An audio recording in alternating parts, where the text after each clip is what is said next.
I who rang. Where are my granddaughters? They're at least 5 minutes late. I believe I saw a few cars pulling through the driveway as you rang, ma'am. So I see if they're your granddaughters? Of course, Charles. And get the cook to bring the biscuits in right away. They're probably getting stale by the minute. Would you like some tea while you wait, ma'am? Don't be silly. I'll wait till my granddaughters arrive. Move along, Charles. Oh, sorry, Charles. Hello, Grandmama. I hope we didn't keep you waiting. Ah, sweet Lapis and dear Emerald, I'm so happy you could come today. Do take a seat. We'll wait till Sapphire arrives. Your other granddaughter has arrived, ma'am. Oh, Grandmama, how lovely to see you. Look, my cousins arrived ahead of me. Sapphire. Hi. Lapis, my dear, is your hair lighter than usual? Are you using something on it? Oh, well, Emerald, you know black is not your color. What possessed you to choose it for today? Well, you see, I just... Charles, have Cookie bring in the cookies you made for us today. Yes, ma'am. And do check to see if the tea needs more hot water for so much waiting for Yes, the first to arrive.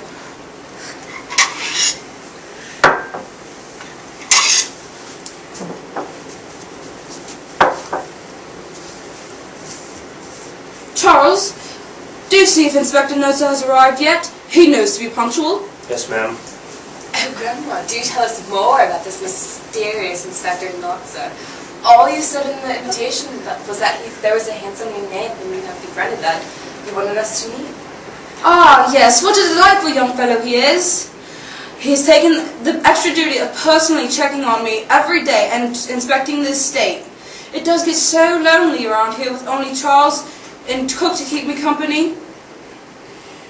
So he said he was single, and I thought he'd meet my lovely granddaughters. Emerald, I wish you hadn't worn... Oh, sorry.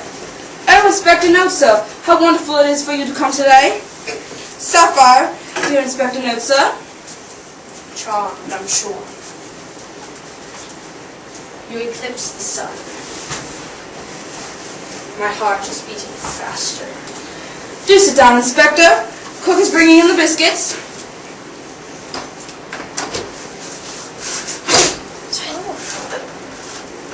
Where would you like them, Mom? Right here on the table.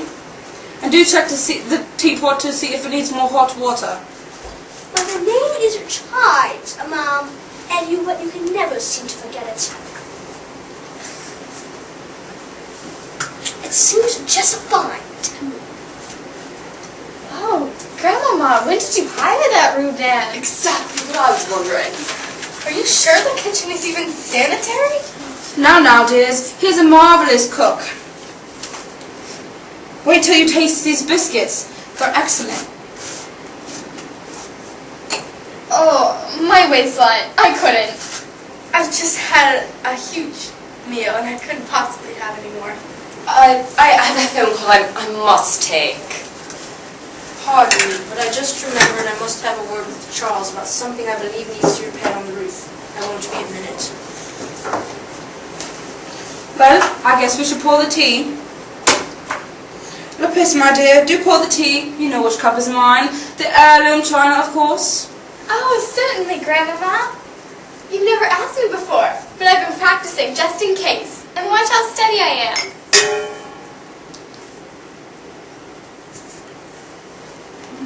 Now, do tell us more about this Inspector Noxa. He is so very handsome.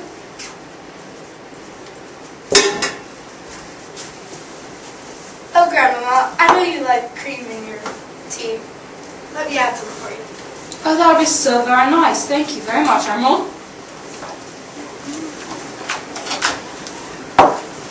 Dear, please, help yourself to some tea. Now, more about Inspector Nosa. It was just about a month ago.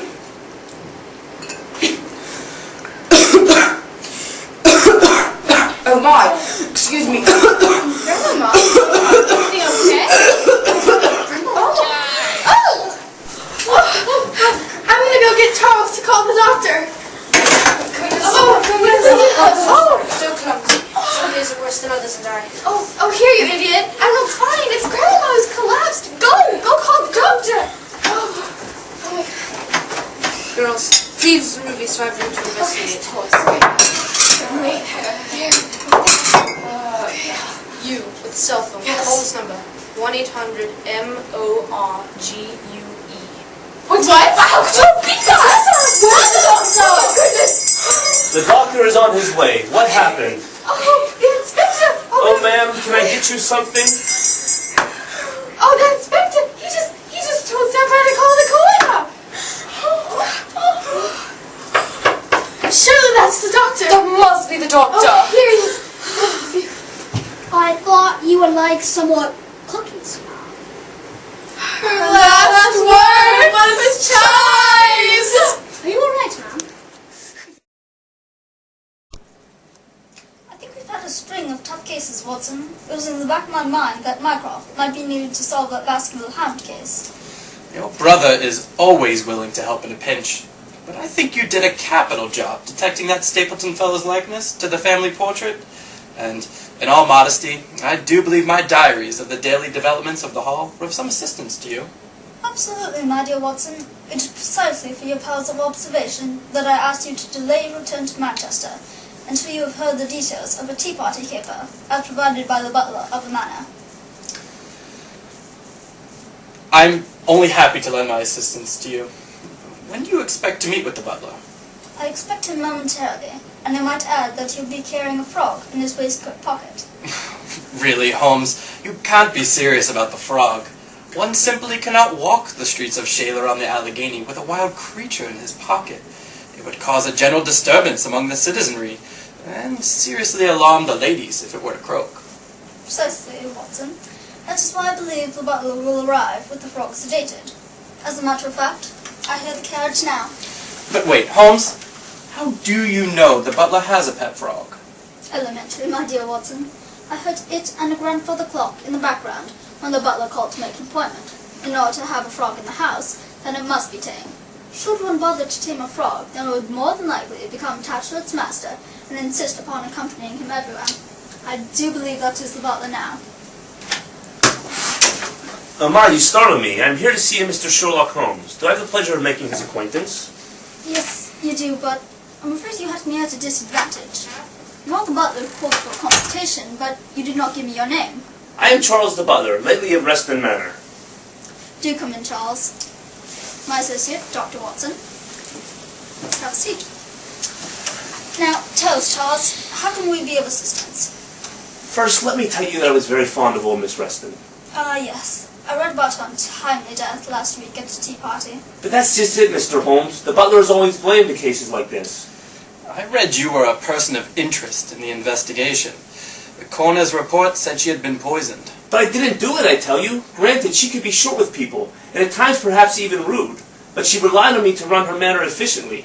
I take pride in being the perfect butler, who is loyal and faithful. I had no motive to kill the dear old woman. But you do have access to a strong sedative that you use on your pet frog, don't you? How did you know about Barnaby? Yes. You see, Watson, just as I suspected. Amazing deductive reasoning, Holmes. But Charles, what I don't understand is why you wouldn't leave your pet in a cage at the manor. Obviously, Dr. Watson, you do not have a pet frog, for they become closely attached to their masters and are often psychotic when separated from them. I have to sedate Barnaby when we are in public. He has calmed down now.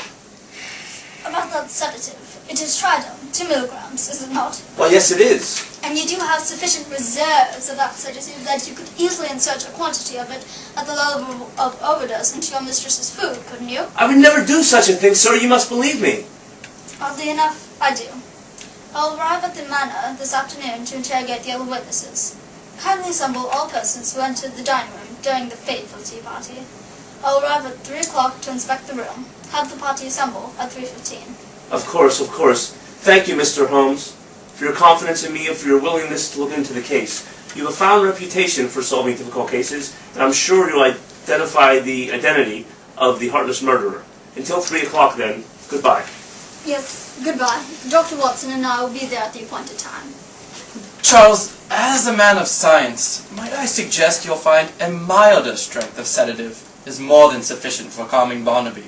You wouldn't want your pet to become addicted, would you? I'll be sure to try that, Dr. Watson. Thank you. Goodbye.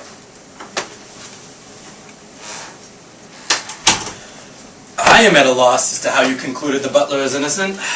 Truly, Watson, I'm not convinced that he is, but I wanted him to think I was, to disarm him.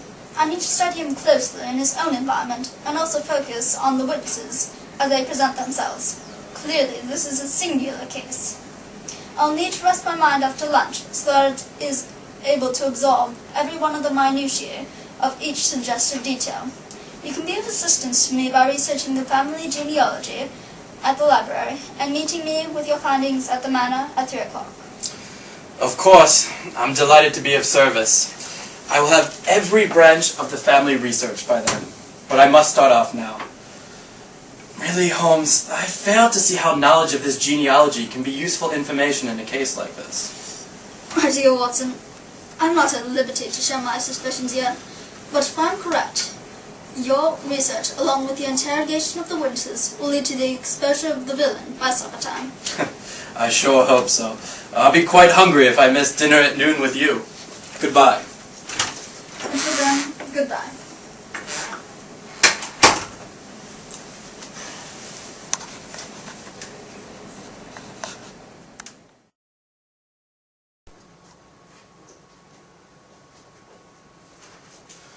Well, Holmes, I have it for you.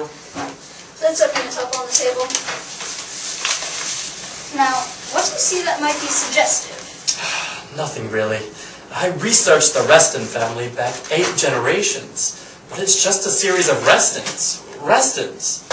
Have a look. Interesting. Thank you, Watson. Your research will prove invaluable in solving this case. Really? It was nothing.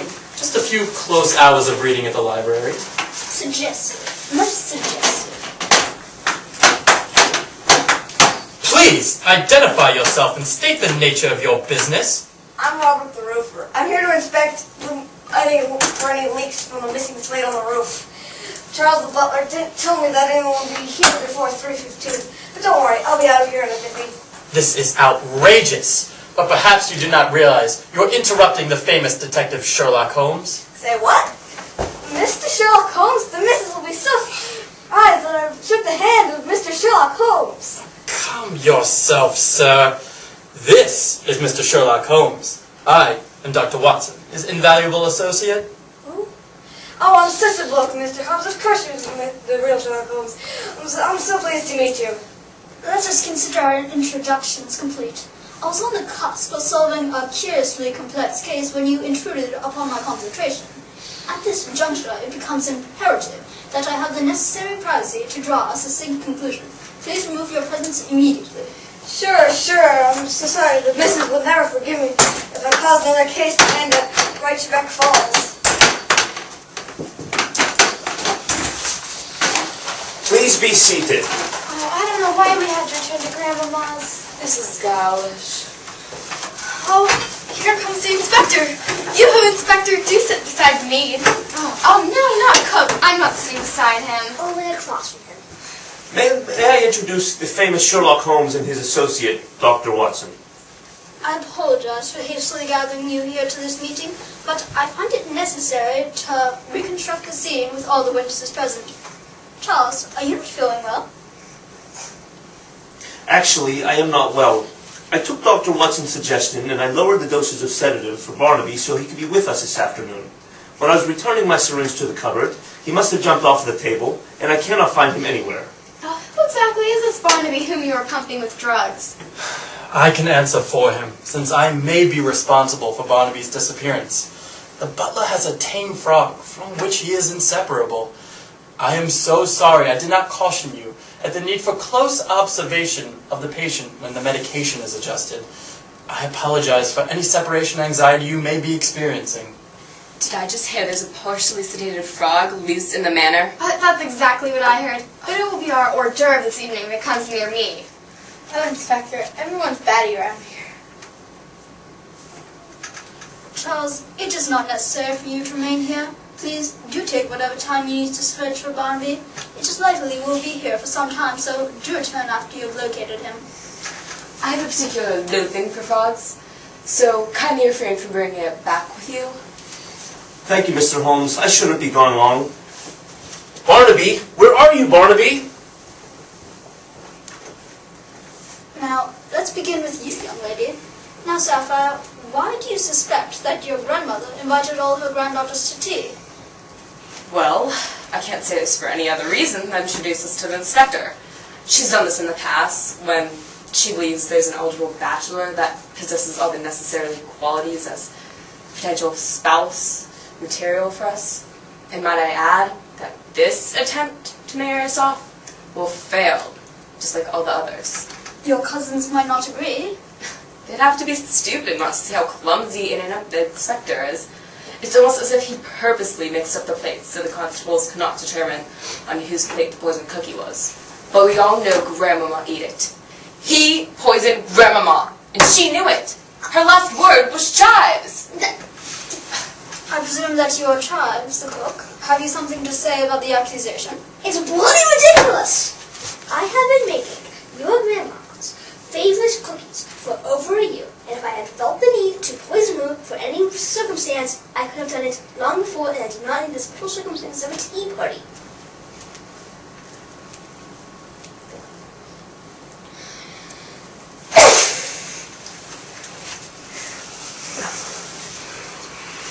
Allergies, is that correct? Not particularly bad this time of year. I have the coroner's report if you'd like to review it. That would not be necessary. I have thoroughly studied it. Referring to page 87, paragraph 2, line 5, it states, I quote, "The conclusion of the esteemed coroner of the Shaler on the Allegheny is that the victim expired due to a severe overdose of Lundrum, the potent liquid form of the drug Dromulide, the preferred paralysis medication used by law authorities in apprehending dangerous criminals." Now, I've made a thorough investigation of the room, and I deduced that the tea service was on this side. Now the question is, which of the guests had access to the teapot? Why, we all did. At one point or another, I remember each of us passing in front of the teapot before Lapis began to pour. Lapis was the first to pour tea. I only began pouring the tea because Grandmama asked me to. I didn't have time to add anything to it. Anyway, where would I get Lugamud, or whatever that liquid poison is called? Oh, Inspector, do tell us what you think of all this. Yes, we should be most interested in hearing what your sixth cousin twice removed has to say about the case. The mole! The family mole! Cousin? Our cousin? Stupid women. I'm the sole male of the family. Only males are worthy of inheriting. Please tell us you do not mean those mean words, dear cousin. I'm afraid he does, the villain. Don't try and escape, Inspector. I've alerted the constables to surround the manor. Do not try and stop me. I'm a desperate man.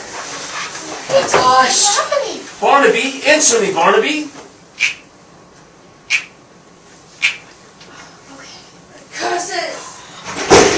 Barnaby! Please, calm yourselves, ladies, and do not fear. The authorities will apprehend him momentarily.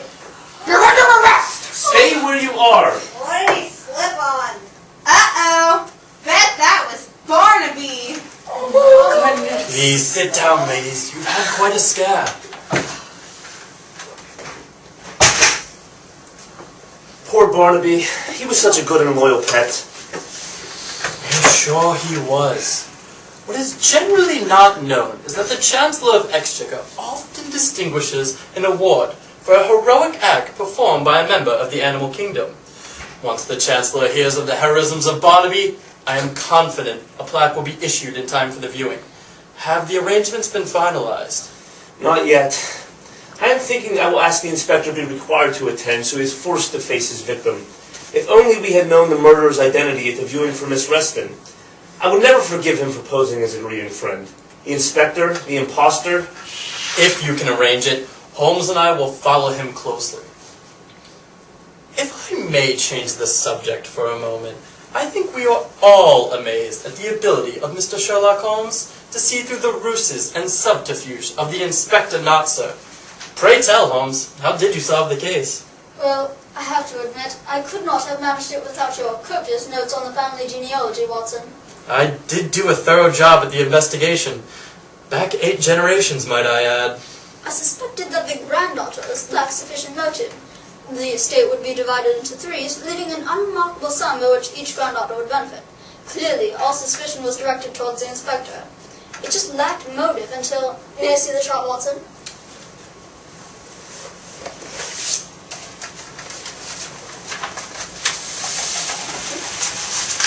As you can see, Natsa is not a name of your family.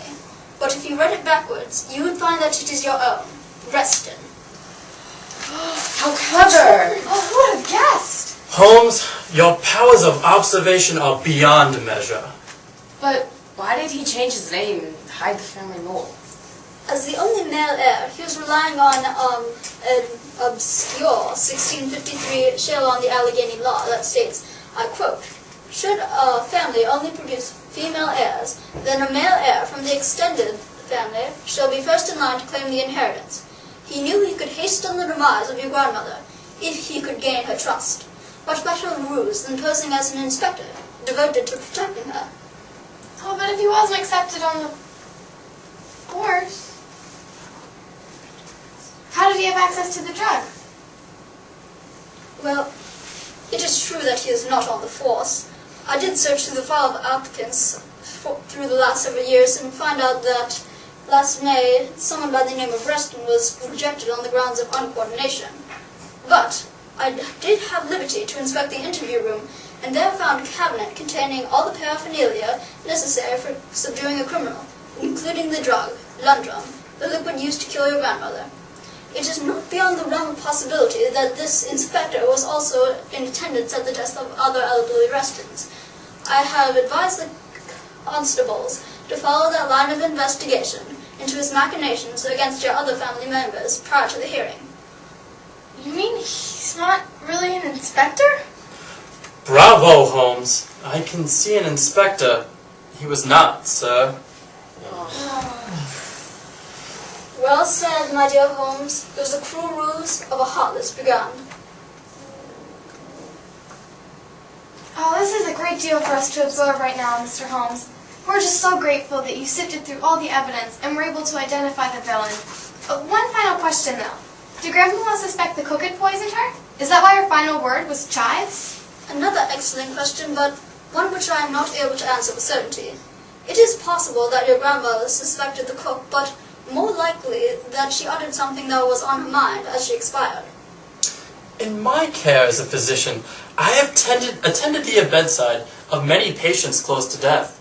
Some try to figure out the answers to life's puzzles.